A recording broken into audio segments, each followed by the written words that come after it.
What's up, everybody? It is Kid Smooth, and I'm back with another video. And it's been wow, bro. Like it's been a while. It's been a while. We had the Xbox Game Showcase. It was the best thing in gaming for a long time in terms of like that E3 feeling. Xbox is still fulfilling that void. Everybody else kind of showed some things that was trash. I know Nintendo recently did something that was pretty interesting too, but I'm not the biggest Nintendo gamer or fan. So when Nintendo announces stuff, it doesn't really have zero impact on me, but I respect the stuff that they do because they're true to themselves, they're true to what they do, and I respect their business practices. I just don't care for their platform. I really don't. But let's talk about games. Xbox, because Xbox, they won the summer. They have the best games coming. They're a powerhouse.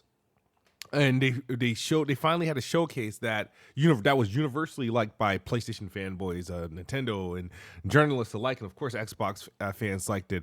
And now that is winding down, people, we got to get back to hating Xbox again. So there's a couple showcases, trailers. There's a ton of games, or some games that are coming like exclusively not on Xbox, like pretty much like the Lego Horizon thing, right? But these are your usual suspects. Those Japanese games, a lot of these retro callback games too. But the biggest game of the bunch, which is not like one of those retro games or anything like that, is Blacksmith Wukong, which is an up-and-coming game, Souls-like game based in it's like folklore China with the game looks interesting. I think it's using UE5. Very interesting, but it's definitely Souls-based. And the graphics looks good. The animations that they showed off, every time they showed off this game, it just looked unreal at the time. But now that we got to see games like Hellblade and whatnot, that some of these games that were shown to us, some years ago, now are actually looking plausible. Like, hey, this could actually be a real thing. So Blacksmith Wukong, I believe, at the Game Awards was announced to be coming out August for Xbox, PlayStation, PC, whatever. And during the Summer's Game Fest, they, showed off a new trailer, and this time Xbox was omitted, which was like, okay, where's what's going on with Xbox? People thought the Xbox version was canceled. They came out with this statement here where it says, we're currently optimizing the Xbox Series X and S version to meet our quality standards, so it won't release simultaneously with other platforms. We apologize for the delay and aim to minimize the wait for Xbox users. We'll announce the release date as soon as it meets our quality standards.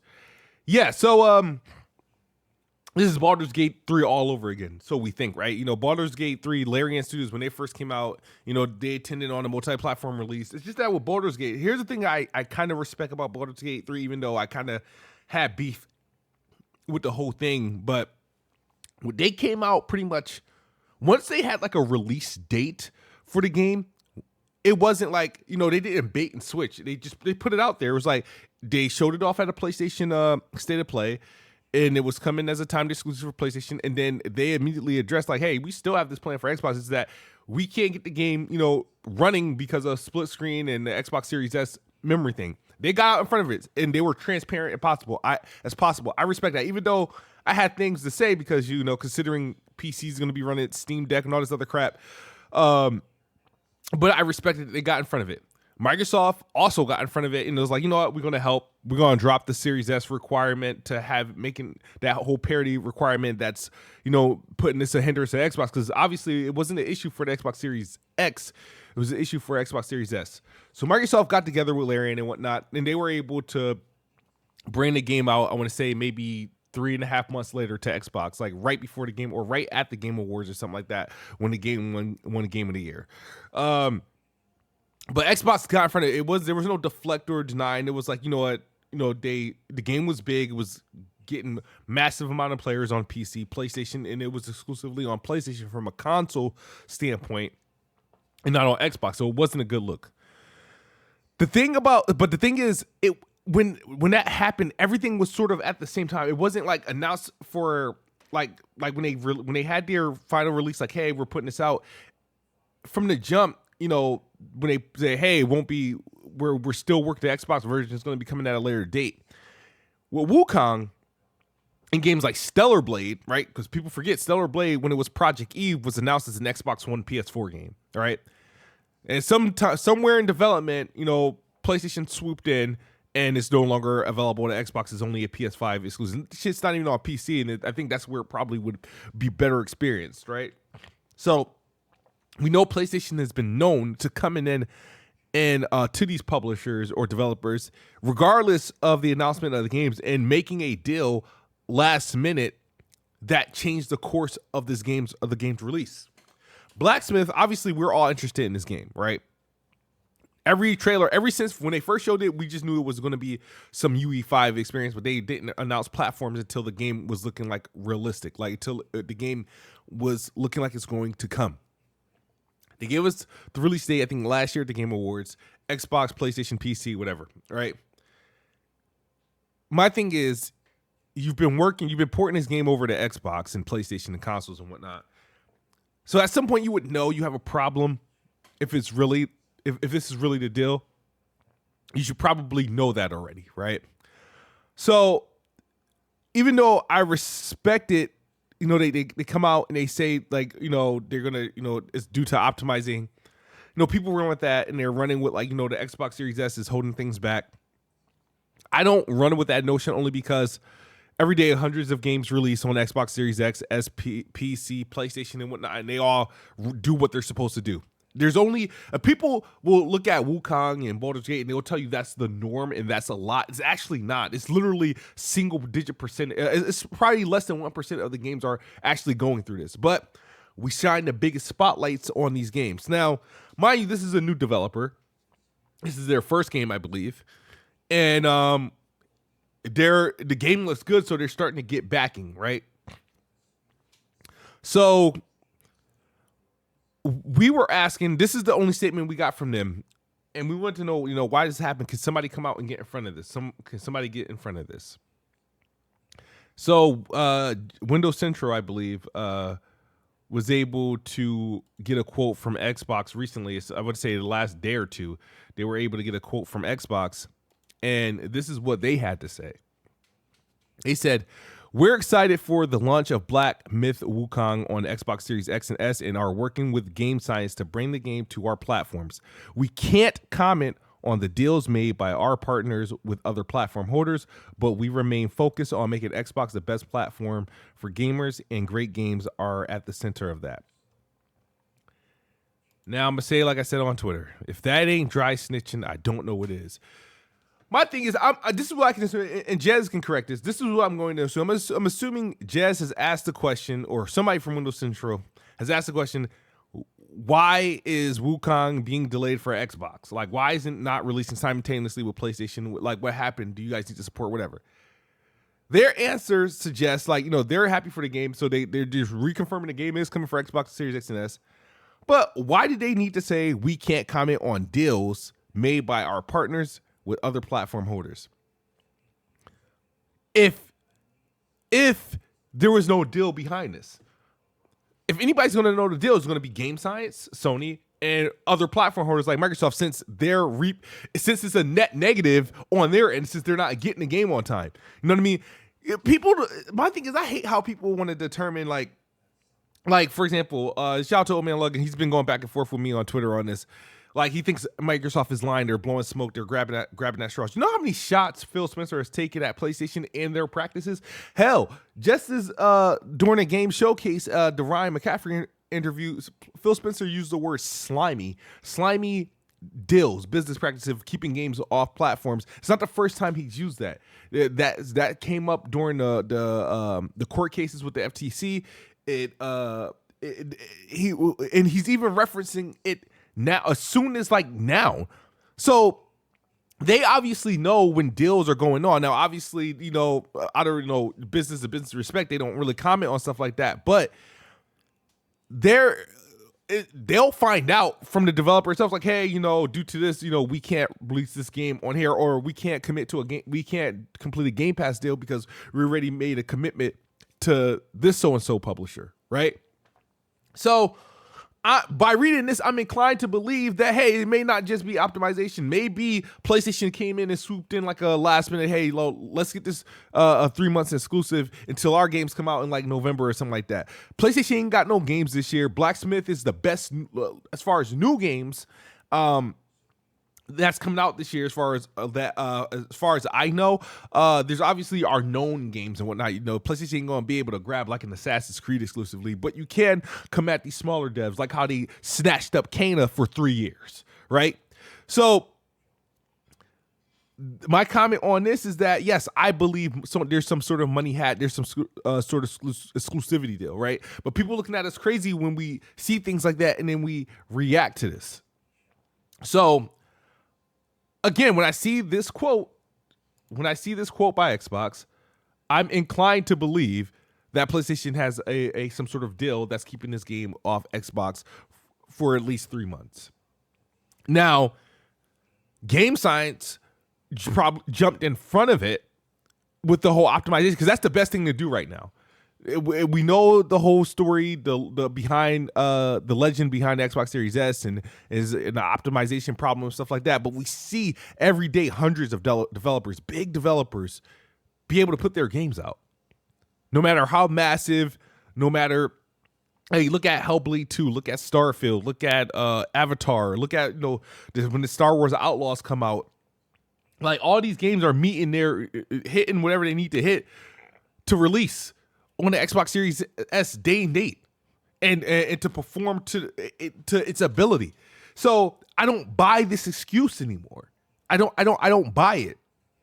So I say this to say this now. I'm not going to tell you that every game that doesn't come out on Xbox is money headed by Nintendo and PlayStation. No, there's some biases. There's regional biases, and some people don't, and some publishers don't feel it's worth doing it if because Xbox doesn't perform great in that genre or perform great in that region. So I think Square Enix, Capcom, they're putting out like a series of like some retro, anime type RPG. I don't know what you call these games that are coming out. I know Capcom versus Marvel game is coming out. It's not a brand new game. It's literally like a remake or a port. It's but it's coming out. It's skipping the Xbox. It's coming out on PS4, PS5,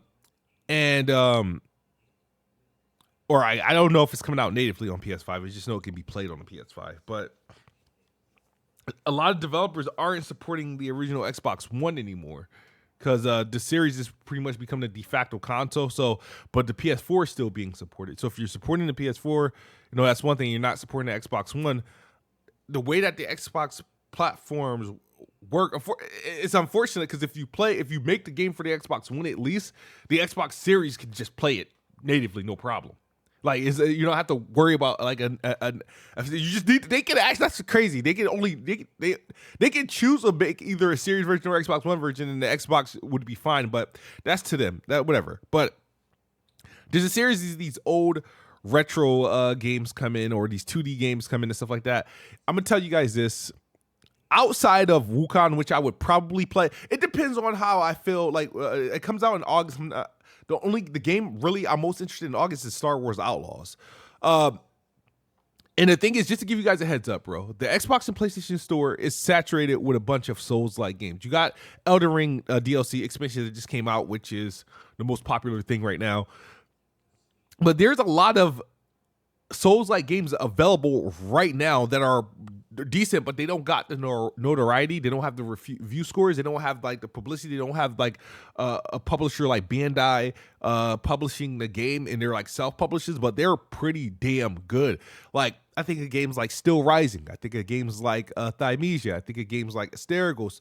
And there's a ton of games like that exists right now that are just as good, and they don't get the notoriety. So if I get a Souls fix, I can literally, there's a ton of those games on Xbox, right? If I really want to play Wukong, like I said, if I'm in the if it's the FOMO situation with Wukong, I'll probably buy it on PlayStation or PC, whatever. If I get the FOMO, fear of missing out, but I don't think I will. But if I get the FOMO, I'll buy it wherever it's at. These other games that everybody making big deals, these little freaking I don't even want to say these Shushan like retro whatever type games, these cartoon looking games. These aren't blockbusters. These aren't millions and millions of sellers. These are good novelties, good add-ons, shovelware in a store that honestly, as an Xbox gamer, I don't care if they release or not, because chances are, whether it was in Game Pass, whether it was available to buy, I'm not buying these games. So I know I don't represent every Xbox fan or every Xbox gamer, but me personally, I don't care if these games come to the platform or not, because these aren't the games that I play. The games that I do play are on Xbox. The biggest games that I'm looking forward to are coming to Xbox, and most of them are coming to Game Pass. So excuse me if a game I've never heard of before from 2000 era PlayStation has been ported to the Switch and PlayStation don't get ported to the Xbox. I don't care. I really don't care. And I know there's a lot of people that want to take a stance like Xbox shouldn't be missing these games. Xbox shouldn't be missing these games. But I guarantee you this, man. When those games come out, none of those games will chart. They're not going to chart. Even if these games would go on Xbox, nobody would, you'll have a small minority of fan base who recognize these games and recognize these IPs and will, they will support. But I'm not going to do that. I'm not going to force myself to support something just so I can keep getting these type of games to come, because these aren't games I grew up playing. These aren't games that I'm into. I'm into the games that I'm getting. I'm into the Halos and Gears of War shoot 'em up, the racing cars, the big action RPGs that we're getting. I'm into the games that are actually coming out. So forgive me for not being on the bandwagon saying Xbox, you need to make a change for these old ass games I know I'm not going to play, right? And Xbox, just to give you guys a heads up, has a robust backwards compatibility program. There's a ton of games coming. There's a lot of, actually, believe it or not, even though for all the games that aren't coming to Xbox from like the Japanese side of the world, there's a lot of games coming to Xbox for that. Just, I mean, are we getting a Shin Megami game? Are we getting like Metaphor? A lot of games from Atlas and Sega. I tell you, I don't really care for Square Enix. They already burnt a bridge with me with their actions. I know they on makeup time, so I don't trust Square Enix to do right. Capcom puts out bangers on Xbox all the time. Sometimes they go into their retro bag, which is what they're doing now, and they don't come out on Xbox. That I'm fine with, because those are the Capcom games I'm playing. I'm playing Capcom's new stuff. They're the games that more aimed towards a Western audience, in my opinion. So, games skipping Xbox from these Japanese publishers, am I mad? No, I'm not. Should they? No, they shouldn't skip, because obviously you want as much as you can, but I'm human, and time is of the essence. And honestly, dude, as much as I love video games, I'm not trying to play every game in existence. I'm not trying to play every game that releases. I'm good with the stuff that tickles my fancy, if I'm saying that correctly. But that's just my take, and I want people to stop overreacting. It's not doom and gloom, you know what I mean? I'm not going to get my head ain't going to get all big. I'm not going to sit there and cry and whine or create speculation. But we all know one thing's true. Sure, not every game that don't make it to Xbox is due to money hacking. Not every game that is not coming to Xbox or being delayed at Xbox. I mean, hey, the Series S is a problem for certain developers. We know that. It's been proven, and and Microsoft stepped in when they need to step in. But I don't think that's the case with Wukong, because we're getting two different things. This feels like that's what they're focusing on, because they're not going to tell you, hey, we signed an agreement with PlayStation. PlayStation's not publishing the game or anything like that. But hey, it would be nice to have a game like that exclusively, because PlayStation in 2024 looks bleak. Their biggest games are a Lego Horizon game that is coming to the Switch and PC day one, and it's exclusively not coming to Xbox, which is fine because PlayStation has it's their IP, but it's coming to the Switch. And then the Astro game, which these are children's games, actually, and I'm not gonna make fun or pretend, because I play a lot of children's games when I have the opportunity. I think they're good for achievements and trophies and whatnot. And sometimes these children's games are graphically pretty good, graphically simple. But PlayStation got no hits this year. All the big games that came out for PlayStation were like, they're like what you call side pieces.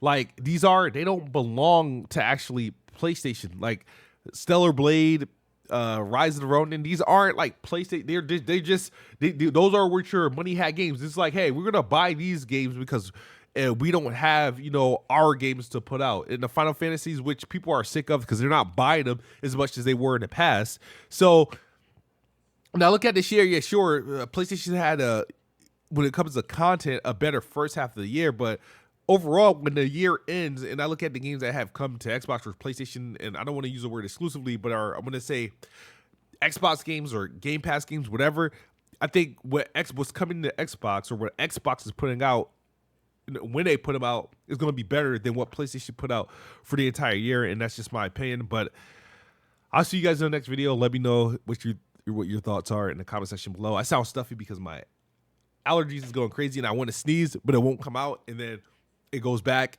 and I feel like I'm going to sneeze again. So I'm going to stop this video before I actually sneeze. But as always, guys, Xbox is the best box. I am the best bot. Good night or good morning if you're on the other side of the globe. I'm out of here. Peace.